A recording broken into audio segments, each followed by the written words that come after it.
Listen carefully. This story begins at the exact moment World War II should have ended but didn't. If you stay until the final minute, you'll hear a warning that still echoes in modern Europe. Subscribe, stay focused, and don't blink because this is the part of history textbooks never slowed down enough to tell. On May 8, 1945, church bells rang across Europe. In Paris, people danced in the streets. In London, crowds pressed toward Buckingham Palace. In New York, paper rained down Broadway. Like snow, Germany had surrendered. The war in Europe was over.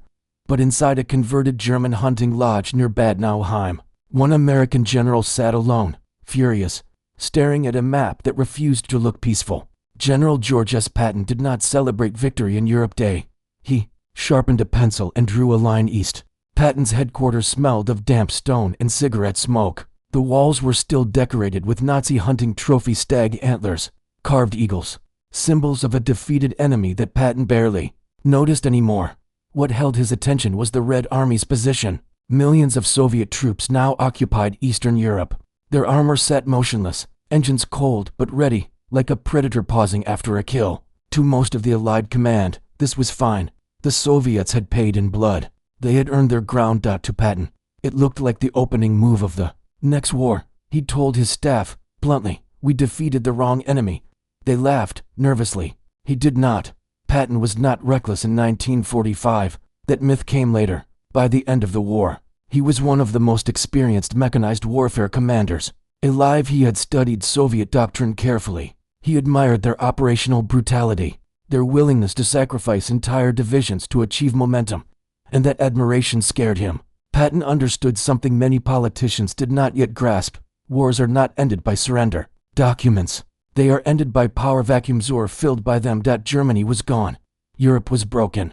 And the only force left capable of moving unopposed from the Elbe to the Atlantic was the Red Army. What made Patton different wasn't hatred of communism. It was timing. He believed history had a narrow window, a few months, maybe weeks. The United States still had millions of men under arms. American supply lines stretched across the continent. The Luftwaffe was destroyed. The Wehrmacht was shattered but not erased. Hundreds of thousands of German soldiers were surrendering to Americans rather than Soviets, begging not to be handed east. Patton looked at those men and saw something others refused to consider. Leverage. Not allies, tools, and that thought would later nearly end his career. In early June 1945, Patton sent a memorandum up the chain of command. It was polite, professional, lethal in implication. He argued that the Soviet Union was not demobilizing, that Stalin was consolidating territory rather than withdrawing, that political promises meant nothing without enforcement. He warned that, if the Western Allies waited, they would never push east again without catastrophic cost. His recommendation was simple and unthinkable. Strike first, not to destroy the Soviet Union, not to conquer Moscow, but to force a real settlement. While American armor still outnumbered Soviet formations in Central Europe, and before nuclear weapons changed the rules forever, the memo reached Eisenhower. And stopped. Dwight D. Eisenhower read Patton's words. Slowly, Ike was exhausted. He had spent years balancing egos, coalitions, and national interests. He understood Patton's military logic, but he also understood politics. America was done with war. The public wanted boys home. Congress wanted budgets cut. Truman wanted stability, and Stalin, at least officially, was still an ally. Eisenhower did not argue with Patton. He simply ignored him. That silence was worse. Patton felt it immediately. Orders changed. His Third Army was told to halt, then stand down. Aggressive reconnaissance was curtailed. Intelligence sharing with the British slowed. Patton was instructed to avoid political statements. For a man who lived at full speed, the sudden breaking felt like suffocation. He began speaking more openly to officers, to journalists, to anyone who would listen. He said the Soviets would never leave Eastern Europe voluntarily. He said Poland was already lost. He said another war was coming, whether Washington wanted it or not. Each statement was logged. Each one tightened the noose. What most people don't know is that Patton wasn't alone. Quietly, British planners were thinking the same thing. In London, Winston Churchill commissioned a classified study with a chilling name, Operation Unthinkable. It examined the possibility of a sudden Allied offensive against Soviet forces in the summer of 1945. The conclusion was grim, but revealing. It was possible. Barely. And only then. After that window closed, the balance would shift forever. Churchill lost the election before he could act. The window slammed shut. Patton learned about Operation Unthinkable secondhand. When he did, it only confirmed his worst fear. Leaders knew the danger and chose comfort instead. That realization changed him. The swagger faded, the jokes turned sharp, the speeches grew darker. In one private conversation, he said, "We're going to have to fight them eventually. Why not now, when we can still win?" No one answered. By late summer, Patton was no longer shaping history. He was being managed. He was reassigned to govern Bavaria, an administrative role he despised. He was instructed to denazify local governments, even as he watched former Nazis replaced by communist sympathizers in Soviet zones. To Patton, it felt like watching the wrong victory unfold. Then came the incident. At a press conference, frustrated, beyond restraint, Patton compared the Nazi Party to political parties everywhere and criticized blanket purges. The words were careless. The interpretation was fatal. Washington seized the excuse. He was relieved of command. Just like that, the war's most aggressive American general was sidelined not for losing battles, but for winning them too loudly. Patton knew what it meant. History had moved on without him, or so it seemed. In December 1945, Patton went pheasant hunting in Germany. The weather was cold but clear. His car collided with a U.S. Army truck at low speed. Everyone else walked away. Patton did not. A broken neck, paralysis. 12 days later, he was dead. Officially, it was an accident. The rumors never stopped. But the truth is simpler and more tragic.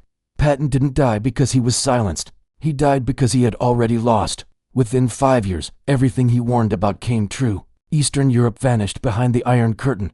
Berlin was divided. NATO was formed. American soldiers once again faced Soviet tanks, this time with fingers hovering over nuclear triggers.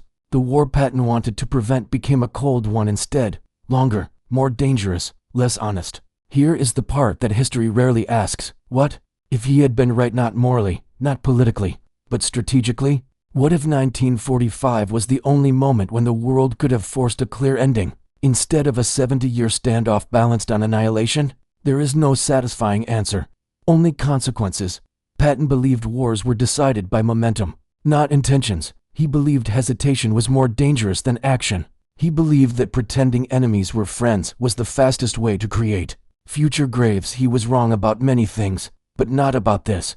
Peace without enforcement is only an intermission. And so the final image is not Patton charging across France or shouting from a tank. It is a man alone in a quiet room, staring at a map everyone else had already stopped looking at. The war ended. History didn't. And the cost of ignoring that truth is still being paid today.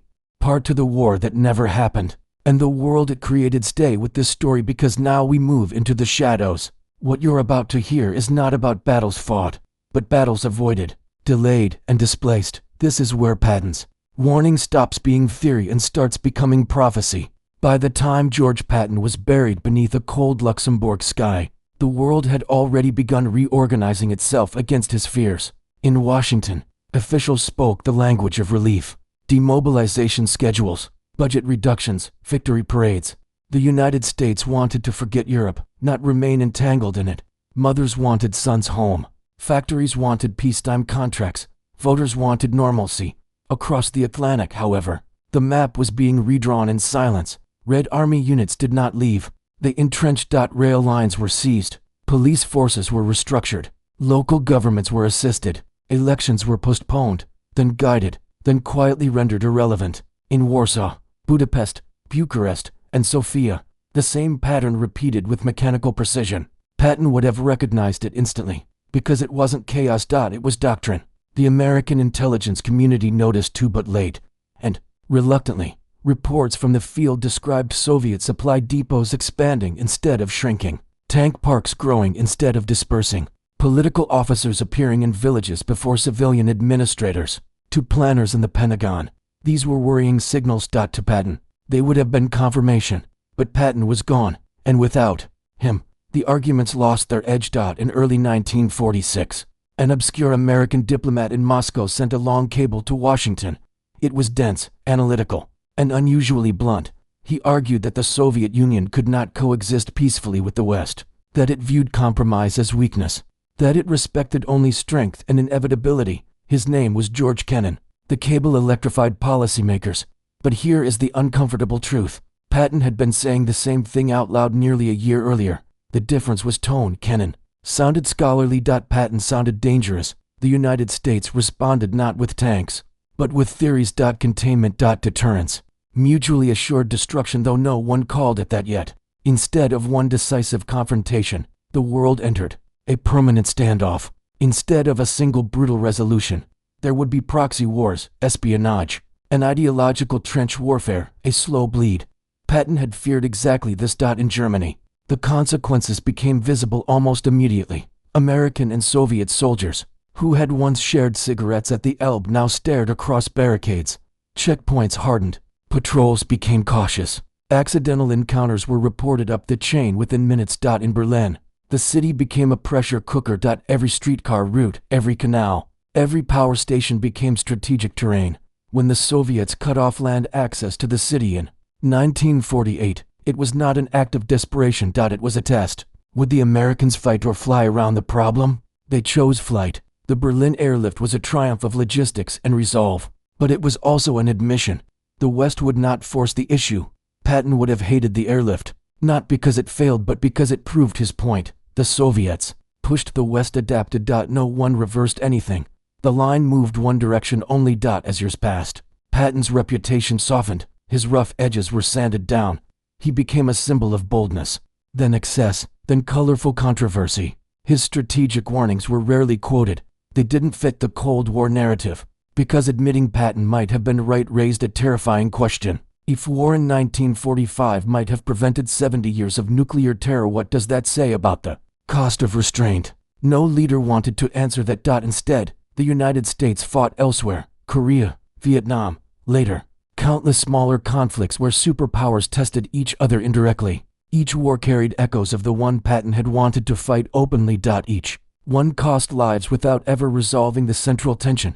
The Iron Curtain stayed in place, and yet, something unexpected happened. The Soviet Union began to crack, not from invasion, but from weight. Economic stagnation, technological lag, internal dissent. The very system Patton had feared as expansionist began collapsing inward. In 1991, the USSR dissolved without a shot fired between superpowers. Many declared it a victory for patience. Others quietly wondered if it had simply taken far longer and cost far more than it ever needed to. Here is the most unsettling part. Patton did not believe the Soviets were unbeatable. He believed they were strongest immediately after victory. History proved him right. By the 1980s, the Red Army was a hollow giant.